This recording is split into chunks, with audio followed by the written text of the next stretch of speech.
Hello student, today we are going to learn English grammar. आपण पाहत आहोत इंग्लिशचे basic pattern.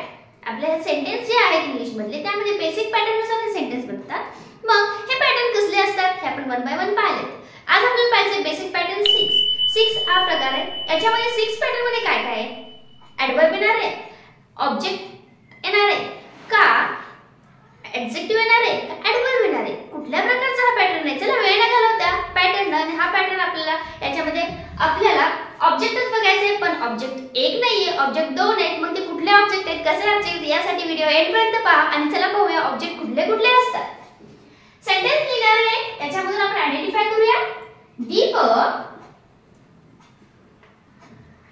gave me a book. Now identify the subject. सगळ्याला माहित झालं आता सब्जेक्ट कसा ओळखायचा.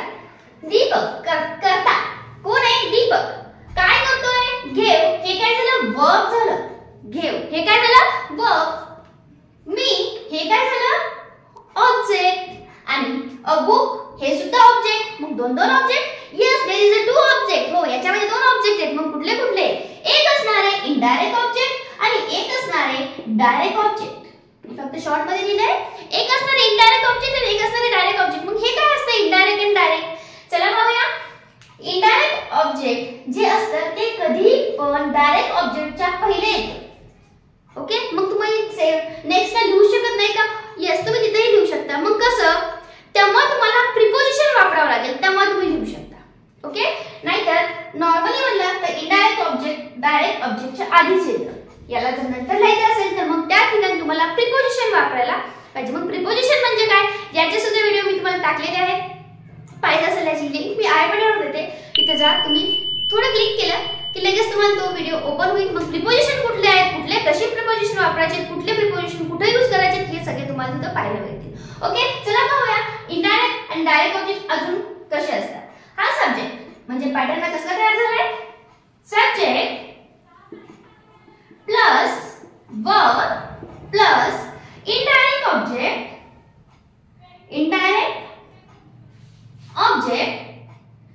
and plus direct object. म्हणजे पहा, subject plus verb plus indirect object आणि डायरेक्ट ऑब्जेक्ट याला तुम्ही अल्टर करू शकता, ते सांगितले. पण त्या ठिकाणी तुम्हाला काय यूज करावं लागते? प्रिपोजिशन यूज करावं लागते. चला काही सेंटेन्स लिहूया त्यामध्ये इनडायरेक्ट ऑब्जेक्ट कसे आहेत, डायरेक्ट ऑब्जेक्ट कसे आहेत आणि याला पण अल्टर करून आपल्याला कसं लिहिता येईल, म्हणजे प्रिपोजिशनचा वापर कसा होतो हे सुद्धा पाहूया. नेक्स्ट एक्झाम्पल घेऊया आणि त्यामध्ये हे सगळे जे काही आपण घटक पाहिले आहेत ते आयडेंटिफाय करूया. The teacher will give Mohan a prize. The teacher will give Mohan a prize. आता यामध्ये पहा, the teacher हे झालं सब्जेक्ट.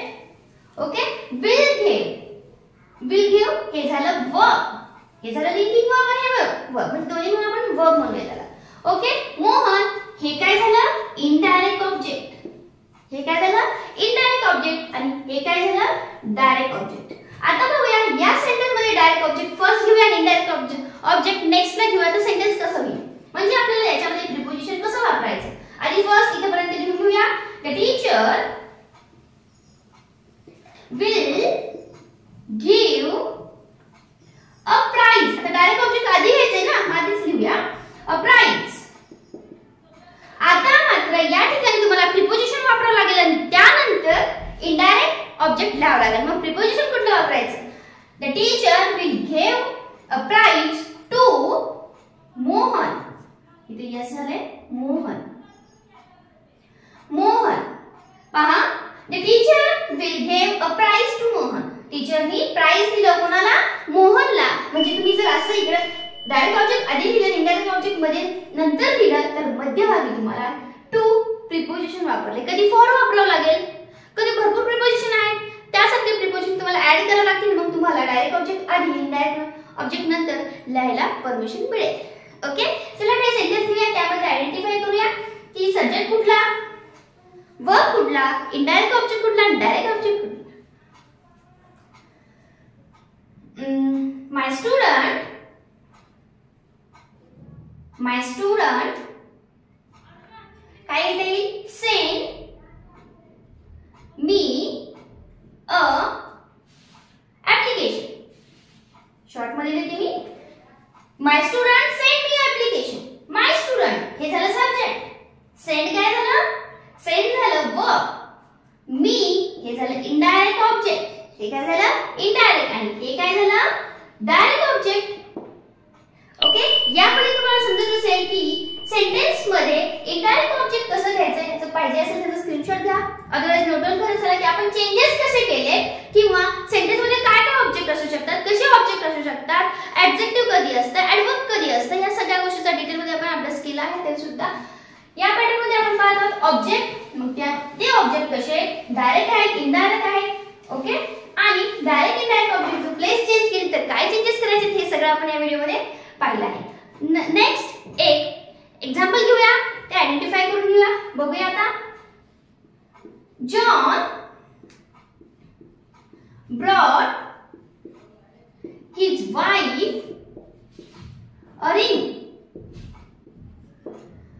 जॉन हा झाला सब्जेक्ट, ब्रॉट झालं वर्ब, देन हिज वाईफ हे झालं इनडायरेक्ट ऑब्जेक्ट, आणि रिंग हे झालं डायरेक्ट ऑब्जेक्ट. आता या ठिकाणी पण आपल्याला चेंजेस करून मी दाखवणार आहे, म्हणजे आपण प्रिपोजिशन कसं वापरतो पाहूया.